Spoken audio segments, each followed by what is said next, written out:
नमस्कार साथियों, मैं दीपक फोगाट आप सबको आज बताऊंगा कि समास की वो कौन सी 6 लाइन है जिसको देखकर आप किसी भी एग्जाम में क्वेश्चन को बिना देरी के और 100% शुद्धता के साथ आप उसको एग्जाम में कर सकते हो। आइए स्टार्ट करते हैं। समास क्या होता है, परिभाषा क्या होती है, सबसे ज्यादा इसका अर्थ पूछा जाता है। समास को हम शॉर्ट बोलते हैं, किसी को शॉर्ट कर देना, किसी एक पंक्ति को शॉर्ट कर देना, यानी कि छोटा कर देना, संक्षिप्त कर देना या संक्षेप में लिख देना, इसको हम समास कहते हैं।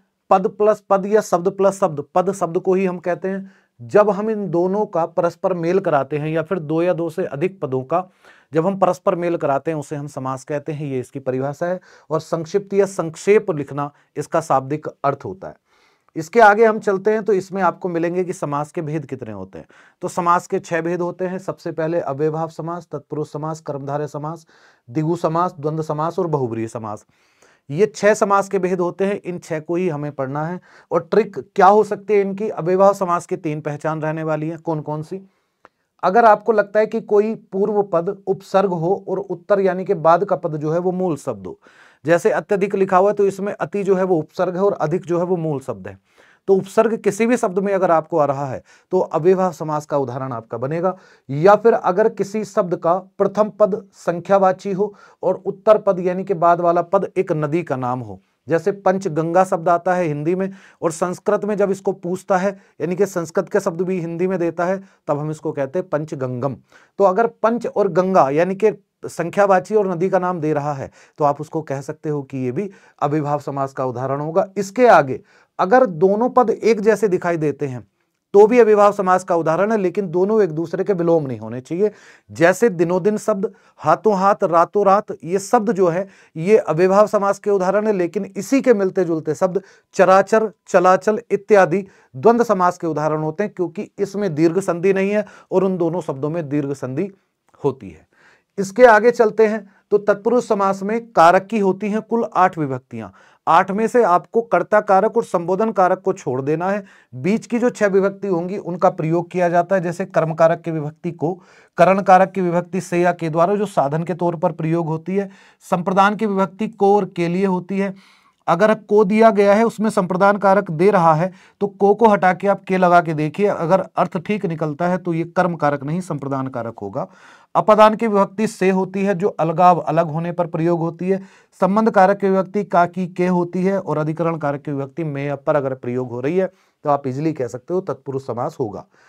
कर्मधारय समास की पहचान क्या है? कर्मधारय समास में 2 प्रकार के शब्द आते हैं, या तो ये विशेषतावाचक शब्द आएंगे या फिर आपको उपमानवाचक शब्द आएंगे। विशेषतावाचक में एक पद विशेषण होता है और दूसरा पद विशेष्य होता है। जैसे नीली कौन है? गाय है, गाय की विशेषता है नीला होना, तो ये विशेषण है, ये विशेष्य है।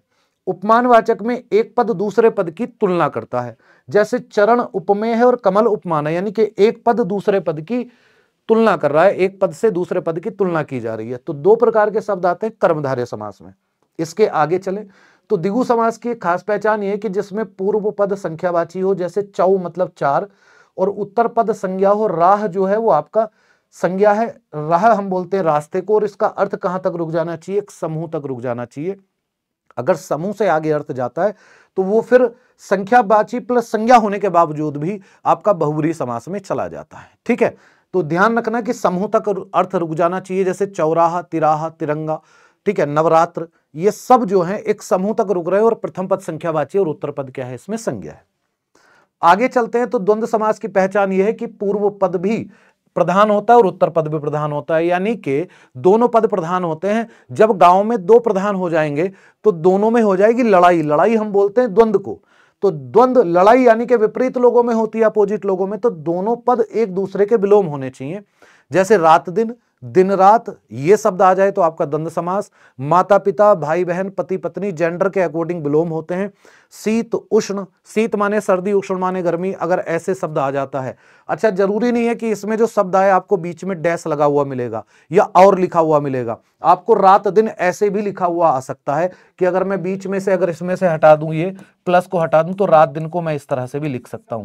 ना इसमें डैश है, ना इसमें वह और तथा अथवा है। तो ध्यान रखना दोनों पद, रात अलग है, दिन अलग है, और दोनों ही एक दूसरे के अपोजिट या विलोम है, तो इसको हम द्वंद्व समास कहते हैं।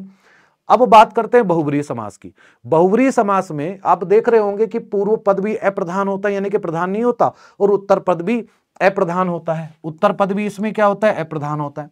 तो जब कोई भी पद प्रधान नहीं होता तो कोई तीसरा पद प्रधान होगा, यानी कि गांव में दो प्रधान अगर लड़ेंगे ना आपस में, तो कोई तीसरा व्यक्ति आएगा, चुनाव लड़ेगा और वो तीसरा प्रधान बन जाएगा। ऐसे आप समझ सकते हो। और इसकी खास पहचान ये है कि इस समास के जितने भी उदाहरण होते हैं वो या तो किसी ना किसी शब्द के पर्यायवाची होते हैं या फिर कोई विशेष अर्थ रखते हैं। जैसे लंबोदर शब्द अगर दिया है आपको, तो लंबोदर गणेश शब्द का पर्यायवाची होता है। पर्यायवाची शब्दों का प्रयोग हमें बहुब्रीहि समास में करना है। इसमें भी कभी कभी पूर्व पद संख्यावाची और उत्तर पद संज्ञा आ जाता है। जैसे कि एक उदाहरण आप लोगों के सामने मैं लिख दूं कि अगर लिखूं मैं चतुरानन शब्द लिखा हुआ है, तो चतुरानन में चार आनन वाला अर्थात हम इसको कह सकते हैं कि ये जो है ब्रह्मा जी का सिनोनियम से पर्यायवाची है। ठीक है, तो ब्रह्मा जी का पर्यायवाची चतुरानन हुआ, प्रथम पद संख्यावाची है, द्वितीय पद संज्ञा है आनन या मुख, लेकिन ये ब्रह्मा जी का पर्यायवाची होने के कारण ये आपका द्विगु समास में न जाके बहुब्रीहि समास में जा सकता है। उम्मीद करता हूं ये वाली समास की ट्रिक आपको पसंद आई होगी। इस क्वेश्चन का आंसर सोच समझ के आपको कमेंट सेक्शन में करना है। देखता हूं कितने बच्चों का सही आंसर निकलता है। प्रतिदिन शब्द में कौन सा समास है, 4 विकल्प दिए गए हैं, सोच समझ के आंसर करना। मैंने आपको पूरा कंसेप्ट समझाया है। अगर आंसर करना है तो उससे पहले एक बार जाके वीडियो फिर से देख लेना। उम्मीद करता हूं आज की जानकारी आपके लिए पर्याप्त रही होगी। कमेंट में जरूर बताना कि आपको ये ट्रिक कैसी लगी, किस समास का कौन सा पद प्रधान होता है। इससे जस्ट अगली वाली वीडियो में ट्रिक के माध्यम से जानेंगे केवल 1 मिनट के अंदर। तब तक सभी बच्चों को राम राम, नमस्कार।